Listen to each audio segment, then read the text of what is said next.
para sa mga napapalibutan ng toxic na tao. Alam mo yung pakiramdam na kahit anong effort, parang lagi kang mali sa kanila. Kahit anong gawin mo may masasabi. May puna, may reklamo, imbes na ma-motivate ka, lalo kang dinadown. Tapos mapapatanong ka na lang, ako ba yung problema?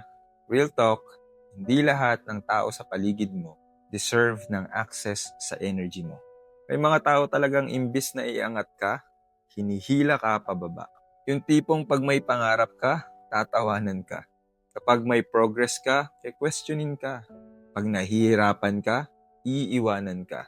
At dahil lagi mo silang kasama, unti-unti mong pinaniniwalaan yung sinasabi nila tungkol sa'yo.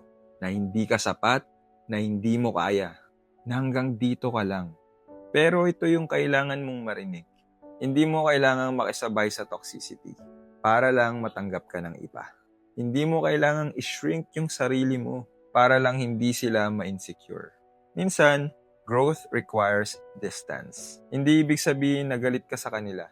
Ibig sabihin lang pinipili mo na yung sarili mo. Pinipili mong protektahan yung peace mo. At pinipili mong lumayo sa negativity. At oo, mahirap. Lalo na kung matagal silang naging parte ng buhay mo. Pero tandaan mo, hindi mo responsibility na i-fix ang ugali ng iba. Ang responsibility mo ay ang alagaan ang sarili mo.